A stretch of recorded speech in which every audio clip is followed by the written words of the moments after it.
Bene, siamo tornati in diretta, cambio di ospite, la tematica comunque è sempre quella, andiamo a toccare però un settore che è sempre flagellato da questa acqua. Maurizio Antonini, direttore della CIA, in pratica è aspetti che mi sono perso, mamma mia, dov'è che l'ho messo? Allora, della CIA che è la Confederazione Italiana Agricoltori, giusto? Giusto. Perché ogni tanto io con tutte queste sigle mi vado a perdere, perdoni la gaffe. Allora, com'è la situazione? E sappiate che sentiremo a breve anche proprio dei diretti interessati, quindi degli agricoltori e chi ha vissuto sulla propria pelle il disastro. Prego Antonini, grazie di essere qua. Grazie a voi per la possibilità che ci date per far capire ai nostri telespettatori la situazione critica che sta vivendo le campagne, che sta vivendo il mondo agricolo. Stiamo parlando di una zona, la zona dell'Estense Monsalicense, di un'area di circa 5.300 ettari colpiti da questa bomba d'acqua.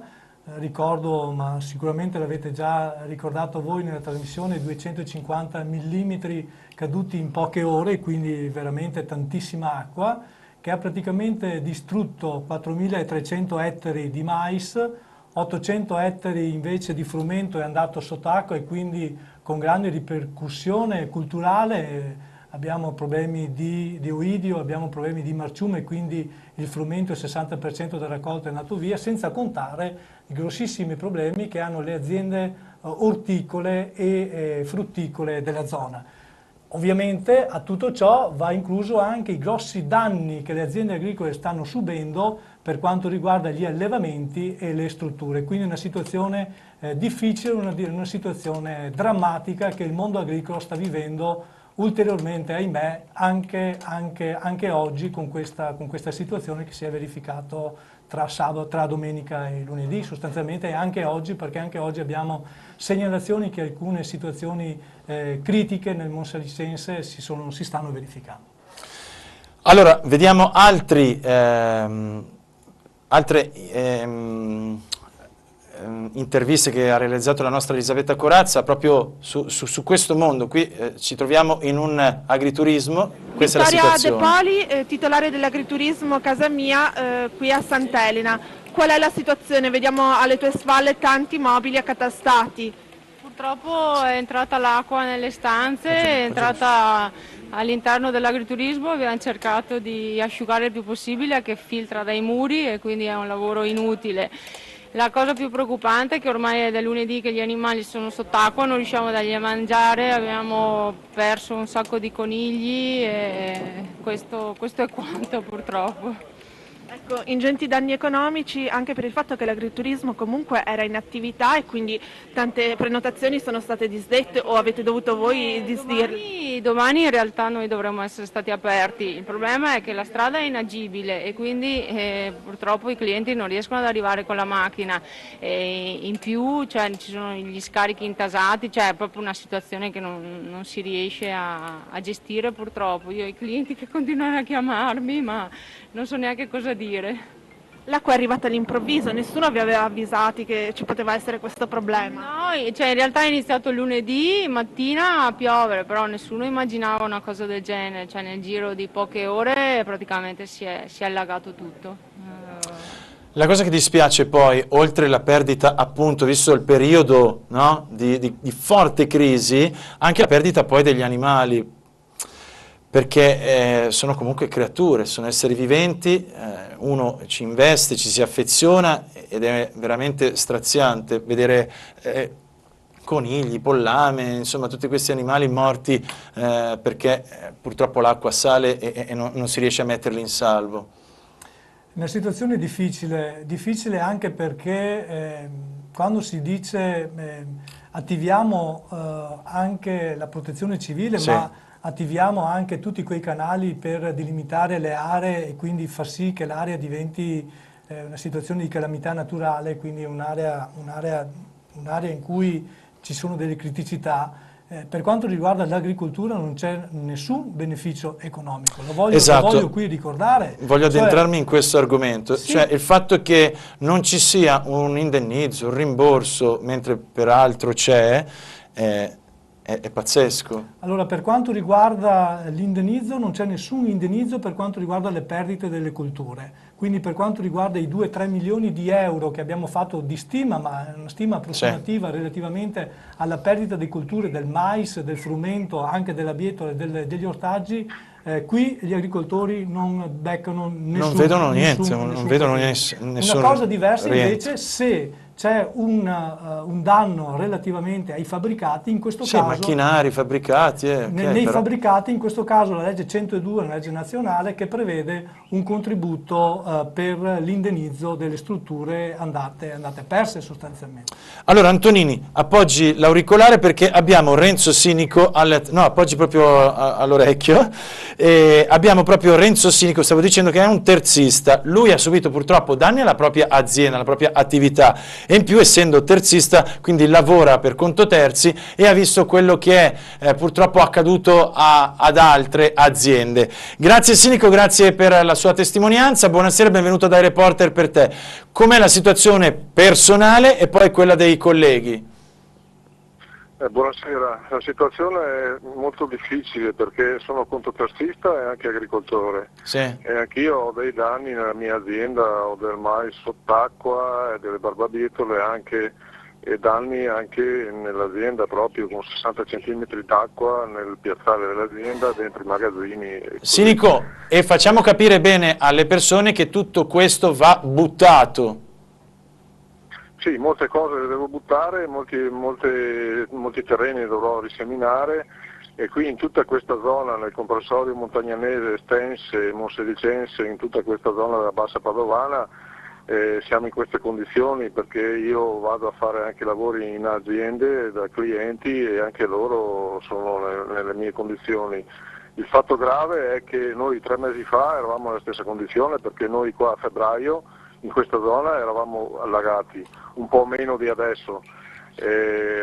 Poco male diciamo che in quel periodo non c'erano colture in atto per me che faccio seminativo, c'erano delle orticole e alcune aziende hanno avuto danni. Sinico, io le faccio una domanda però, non la prenda come una critica personale, voglio capire insomma se c'è anche comunque una responsabilità del mondo agricolo perché molti continuano a puntare a volte il dito su questa tematica, il fatto del famoso sfalcio d'erba e dei famosi canali che vengono purtroppo saturati da o l'erba tagliata e buttata lì o insomma rami o cose varie. Lei che quindi vive questo mondo e che vede è effettivamente così, potrebbe essere davvero una delle cause? Mi sente Sinico? Sì, un po' di lassismo c'è stato nelle campagne, questo è vero, però io le dico anche che noi nel periodo di aprile dovevamo provvedere alle semine, lo sfalcio d'erba si fa in seguito, si fa in altri momenti, anche perché l'erba comincia a alzarsi ad aprile e si sfalcia a maggio, quindi prima di adesso non è che si poteva fare lo sfalcio d'erba si fa da adesso in avanti. Un po' di lassismo, a dire la verità, c'è stato, ma un po' di trascuratezza è vero che c'è anche stata, ma secondo me quello che manca sono le grosse opere, le manutenzioni dei canali che portano via dalle campagne, perché noi possiamo soltanto pulire le nostre scoline, ma se dopo i fossi principali, le canalette principali non sono manutentate in modo corretto, a poco serve che io pulisco la mia scolina, capisce? Certo. Sinico, io la ringrazio per la sua testimonianza e la saluto e le auguro un buon 1° maggio e soprattutto insomma, di poter ripartire in maniera florida. Grazie, buonasera. Un saluto, grazie. Però è pazzesco insomma, cioè perché appunto Renzo Sinico dice io ho seminato, adesso tocca rifare tutto da capo e nessuno mi risarcisce, a meno che, come stava dicendo appunto lei Antonini, uno non abbia una propria assicurazione privata. Sì, ma a parte la questione dell'assicurazione privata che poi sicuramente ritorneremo, ma io vorrei anche puntualizzare questo malcostume nell'incolpare sempre gli agricoltori dello sfalcio d'erba. Perché siamo in Italia, allora uno incolpa l'altro incolpa quello lì e alla fine ogni volta che piove poi il risultato è questo. Sì, però voglio dire, bisogna specificare una cosa importantissima. Allora, tutto il sistema agricolo a livello nazionale agisce sotto anche l'aspetto della condizionalità relativamente al piano di sviluppo rurale, che sono contributi che gli agricoltori percepiscono per le produzioni che loro fanno.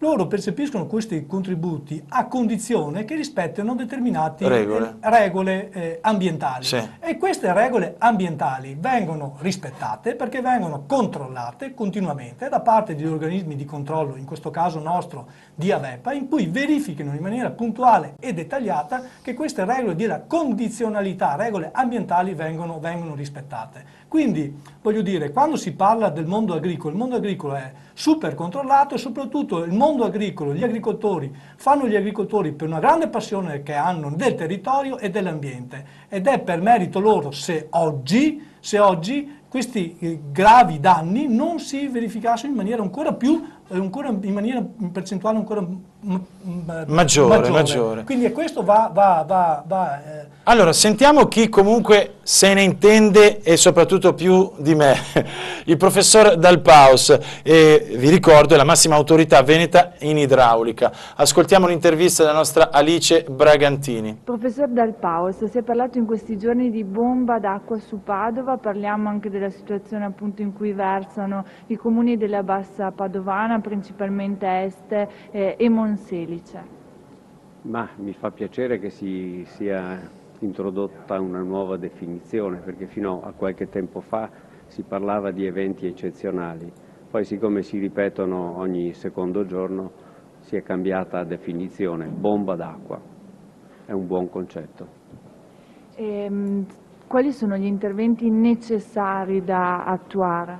Ma ci sono interventi da fare sul grande sistema idrografico e poi anche molti interventi da attuare sulla rete idraulica minore e più in generale anche sul territorio, sull'uso che si fa del territorio, perché i problemi sono anche creati dal fatto che in questi anni si è selvaggiamente occupato il territorio dal punto di vista idraulico, ovviamente.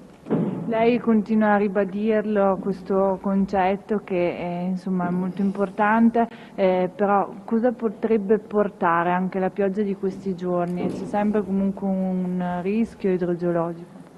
Beh, le piogge di questi giorni possono portare a crisi locali sul sistema idrografico minore e ovviamente sono importanti perché poi le conseguenze si riflettono su aree urbanizzate e sono situazioni sempre fastidiose. Poi ci sono situazioni più importanti e più generali che riguardano invece i grandi fiumi e qui bisognerebbe fare di più. Il Presidente della Regione effettivamente ha dato il via ad alcuni importanti interventi, ma sono solo i primi interventi e devono essere considerati solo come primi interventi, perché altre opere si devono aggiungere di una certa importanza se noi vogliamo andare verso una condizione più ragionevole dal punto di vista della sicurezza idraulica. E poi bisognerebbe cambiare assolutamente atteggiamento, passo, nell'occupazione del territorio, negli interventi di urbanizzazione, negli interventi che riguardano l'inserimento di altre grandi opere importanti come le strutture viarie, che dovrebbero essere forse progettate con un po' più di attenzione rispetto ai problemi idraulici. Allora, abbiamo sentito cose importanti, giusto? E soprattutto l'occupazione del territorio. Adesso diamo subito parola a Mattia Cappello e dopodiché affrontiamo con il tempo restante questa tematica. Mattia Cappello, grazie per essere qui ad iReporter per te. Ricordo che è consigliere del Consorzio di Bonifica Adige-Euganeo ed è anche presidente della CIA Este. Non si parla troppo bene, insomma, di questi consorzi. Come mai la gente lamenta il fatto che si pagano le tasse ai consorzi e i risultati non se ne vedono? Quindi io voglio sentire un pochino anche dare l'opportunità di difesa a voi e poi so che comunque lei è un allevatore, giusto? E voglio sentire anche purtroppo i danni e com'è la situazione. A lei, Cappello. Pronto? Cappello? Abbiamo perso il Cappello. adesso la nostra regia richiamerà al volo il nostro ospite, speriamo di ripristinare la linea. E allora proviamo ad addentrarci nell'argomento appunto di occupare per vedere poi questi risultati. Ritorniamo nel ragionamento del posto, perché tra l'altro è un ragionamento che noi lo stiamo affrontando da anni. 40.000 sono gli ettari che sono stati sottratti negli ultimi 10 anni all'agricoltura per costruzione aree edificabili. E questo è uno a livello veneto ovviamente, sì. E questo è uno degli argomenti in cui noi dobbiamo riflettere. Tutto questo terreno che è stato sottratto all'agricoltura e quindi al territorio, alla difesa idrogeografica, alla difesa del territorio, al paesaggio, dove sono andati? Sono andati alle costruzioni. E questo è uno degli elementi, è un male che noi dobbiamo comunque risolvere. E quindi noi proponiamo già da oggi che il territorio agricolo resti agricolo, quindi la politica che deve fare la sua parte, sia la politica regionale ma anche le politiche comunali, devono far sì che questo territorio rimanga agli agricoltori.